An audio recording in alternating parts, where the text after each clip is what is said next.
With a camera bump like that, it's obvious that the Honor Magic 5 Pro's key feature is its camera setup, which is why I took it with me to Japan and used it as my daily driver. And yes, it can access Google mobile services. Otherwise, how am I supposed to travel in Japan? Nihongo wa anmari joju janai. This is pretty old news already, but for those who aren't aware, since November 2020, Honor is no longer part of Huawei, which is why it can access GMS. So if you're thinking about skipping on this video altogether because you cannot function without GMS, just chill up, bro. Then again, if this has GMS but its camera and performance just suck, it still won't mean anything, right? So let's just dive right in. In terms of design, the Magic 5 Pro is pretty sleek. It has glass at the front and back with an aluminum frame and whoa, curves for days. Even that giant camera bump right here, it's round and curved towards the top, kind of like a volcano. Lit.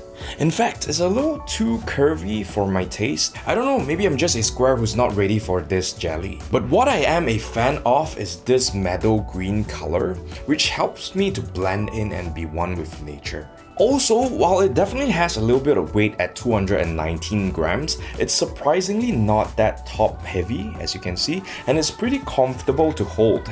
And also, while I appreciate that it's almost fingerprint and smudge proof, I'm officially making a case that you need a case, in case you don't like dropping it onto the ground.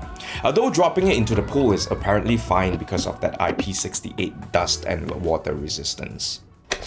Now let's take a look at this massive 6.81-inch OLED screen with its pill-shaped cutout. Some pills are good, some are bad. Is this one good or bad? You tell me. So the display has the same pixel density as the iPhone 14 Pro Max, coupled with the HDR10 Plus support. The colors also look pretty accurate to my amateur colorist eyes.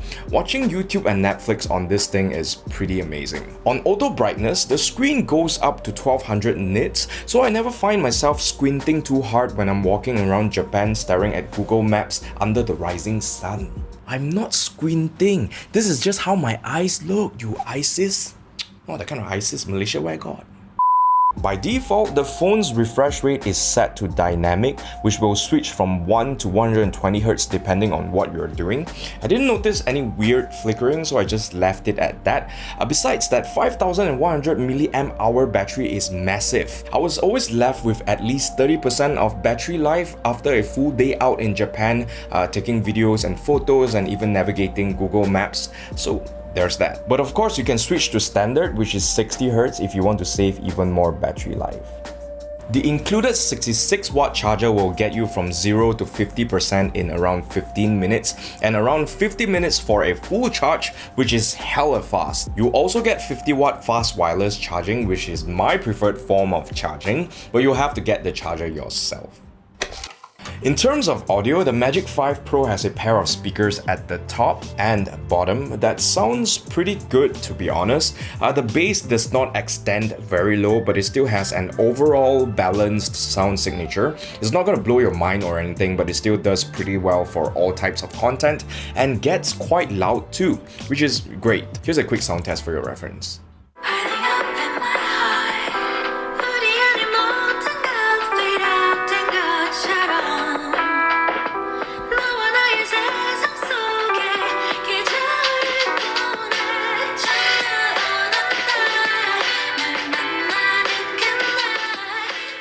In terms of software, I hate to say this, but it feels a little familiar coming from a Huawei device. Not to say that it's a bad thing though.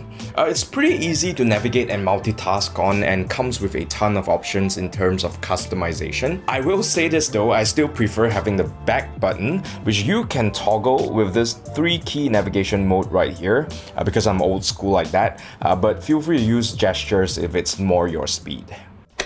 Next, let's talk about cameras.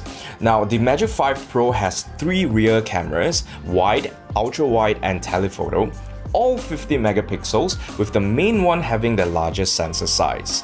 I'm gonna put up a separate camera test for this phone, link in the description, so I'm just gonna keep it brief. So, firstly, that main camera. it's great. That large sensor performs very good even in low light and is going to give you quite a shallow depth of field if you're getting close to your subject. It also has optical image stabilization, which works pretty well to stabilize your footage. Number 2, that ultra wide. It's incredibly wide and handy for interior and landscape shots, but not as detailed as the main camera. Thirdly, the telephoto. 3.5x looks okay. Going 10 times, it's still okay. You get a little bit of loss of detail, but it's still usable. 50x and 100x is just a gimmick in my point of view, unless you just want to take a closer look at something. Overall, the color rendition is pretty natural with a good amount of detail, especially on that main camera. Sharpening and denoising are also not overdone, so that's good. Though in terms of low light, I'll just stick to the main camera and ignore the other two. Fun fact, I had my A7S III with me while traveling in Japan, but I still find myself reaching for the phone quite a lot, especially when my 28-75mm zoom lens is not wide enough and I'm too lazy to swap lenses. Here's another collection of shots that I've taken with the phone's cameras. It will never change, and I know I'm leaving, trying to find out what I want, but it slipped away.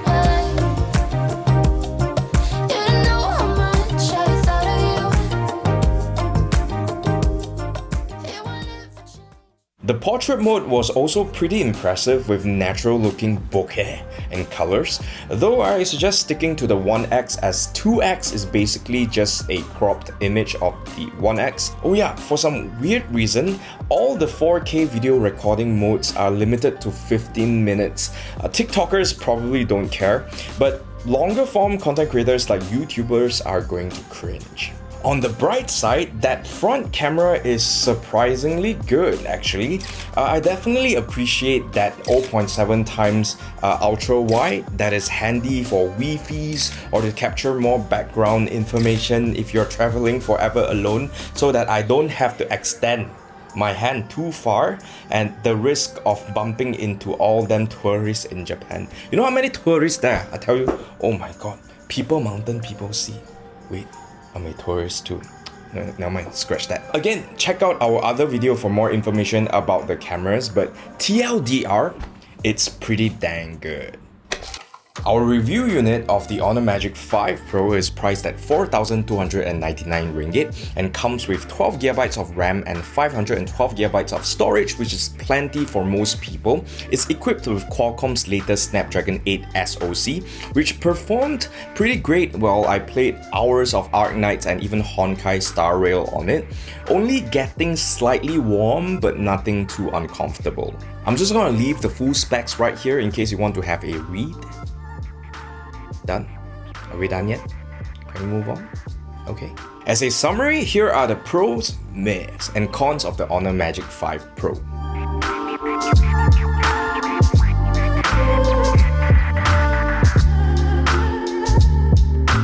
I give the Honor Magic 5 Pro a hashtag cheap buy, take it with you and go travel 8 out of 10. Basically, it's a Huawei phone with GMS, bringing us back to the good old days of 2018.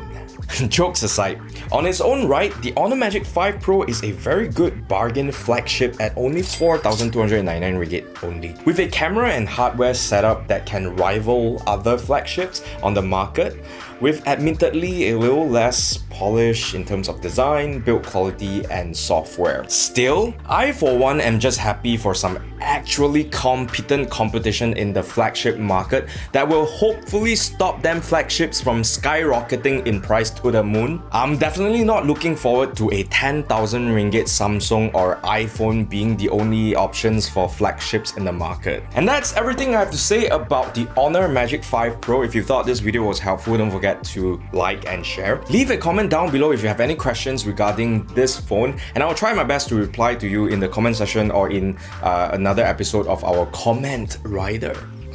Don't forget to subscribe to our YouTube channel and hit that notification bell harder than you hit the gym. And also, don't forget to follow us on Facebook, TikTok, and Instagram to see more shenanigans from the Mob House crew. Again, my name is Bangsawan Shane, and I'll see you in the next one.